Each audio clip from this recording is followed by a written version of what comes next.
नगरपंचायतीच्या रणधुमाळी संदर्भातल्या टॉप 9 बातम्या आता बघूयात। संग्रामदादांनी सह्यांची चिंता करू नये, सह्यांच्या मुद्द्यावर फडणवीसांचं संग्राम थोपटेंना आश्वासन, तर लाडक्या बहिणींना लखपती दिदी करायचंय, बोरमधनं फडणवीसांचं वक्तव्य।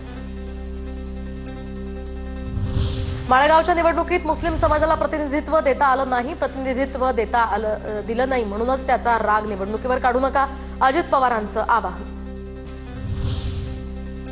कागल नगरपालिका निवडणुकीमध्ये ठाकरे गटाला धक्का, ठाकरे गटाच्या नगराध्यक्षाच्या उमेदवार शारदा नागराळे यांची माघार, तर नागराळे यांचा मुश्रीफ घाटगे आघाडीला पाठिंबा। अचानक दिलेल्या या पाठिंब्यामुळे ठाकरे गटात खळबळ। सांगलीच्या जतमध्ये अजित पवारांच्या राष्ट्रवादीच्या उमेदवाराच्या घरावर हल्ला, दगडफेकीमध्ये सुरेश शिंदेंच्या घरी आणि गाडीचं मोठं नुकसान, पडळकरांच्या कार्यकर्त्यावर हा हल्ला केल्याचा आरोप। अकोल्यामध्ये एमआयएमच्या महिला नगरसेवक पदाच्या उमेदवाराच्या पतीवर जीवघेणा हल्ला, राजकीय वादातनं तेलगोटे यांच्यावर हल्ला झाल्याची प्राथमिक माहिती। अनगर नगर परिषदेच्या निवडणुकीला आता स्थगिती, दरम्यान सोलापूर जिल्हाधिकारी कुमार आशीर्वाद यांनी काढले आदेश, सुधारित निवडणूक कार्यक्रमानुसार पुढील कार्यवाही होणार। अनगर नगरपंचायत अध्यक्षपदाची निवडणूक बिनविरोध झाल्यानंतर राज्यभर दहशतीची मोठी चर्चा झाली होती। बुलढाण्यामध्ये मतदानाच्या एक दिवस आधीच मतदान यंत्र उघडल्याचा आरोप, तर मॉकपोलच्या आधीच कर्मचाऱ्यांनी मतदान यंत्र उघडला, तर खामगाव शहरातल्या मतदान केंद्र क्रमांक 15 वर हा गोंधळ, मतदान यंत्र उघडल्यानंतर उमेदवारांनी जाब विचारला।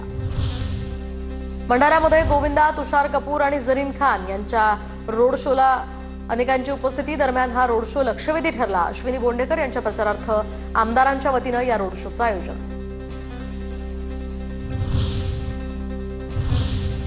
आता बघूयात मुंबई पुण्यातल्या टॉप 9 बातम्या।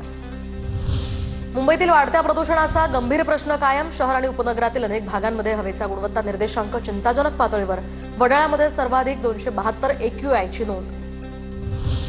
मुंबईच्या तापमानात घट, मुंबईमध्ये 13 वर्षातील नोव्हेंबरमधील सर्वात थंड सकाळ झाली, तर राज्यामध्ये सर्वात कमी तापमानाची नोंद जेऊरमध्ये। दिटवाह चक्रीवादळामुळे तापमान हे 2 ते 3 अंशांनी वाढण्याची शक्यता, रविवारी नागपुरात 11.4 अंश सेल्सिअस किमान तापमानाची नोंद, तर दिटवाह चक्रीवादळामुळे विदर्भातील वातावरणावरही परिणाम। गेल्या 4 दिवसांपासून पुणे विमानतळावर विमान वाहतूक सेवेला उशीर, धोक्यामुळे आता 40 विमानांचं उड्डाण लेट।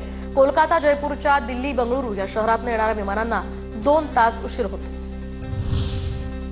पुणे महापालिकेच्या कर्मचाऱ्यांना आजपासून बायोमेट्रिक हजेरी लावावी लागणार, आयाराम गयाराम यांना चाप बसणार। मध्यंतरी अनेक कर्मचारी कार्यालयामध्ये हजेरी लावत नसल्यानं या ठिकाणी वाद झाले होते।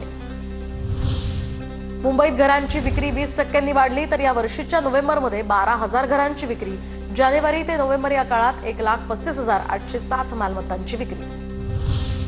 राज्यात वंदे भारत एक्सप्रेसचे 3 ठिकाणी कोचिंग डेपो होणार, रेल्वे बोर्डाकडून ₹5.25 कोटी निधी मंजूर। वाडी बंदर, मुंबई आणि घोरपडी, पुणे या ठिकाणी होणार डेपो, वेळेवर देखभाल आणि तांत्रिक दुरुस्तीसाठी या डेपोची आवश्यकता। मध्य रेल्वेवर लवकरच 20 प्लॅटफॉर्म्स वाढणार, अतिरिक्त प्लॅटफॉर्म्समुळे कोकणसाठी अतिरिक्त मेल एक्सप्रेस चालवणंही शक्य होणार। येत्या काळात आता महामुंबईतला रेल्वेचा प्रवास अधिक सोयीस्कर होणार। 5 आणि 6 डिसेंबरला विशेष 12 लोकल चालवल्या जाणार। डॉक्टर बाबासाहेब आंबेडकरांच्या महापरिनिर्वाण दिनानिमित्त मध्य रेल्वेची ही विशेष तयारी। 6 मध्य रेल्वेवर तर 6 हार्बर रेल्वेवर लोकल चालवला जाणार। मध्य रेल्वेचे जनसंपर्क अधिकारी स्वप्नील नीला यांची माहिती।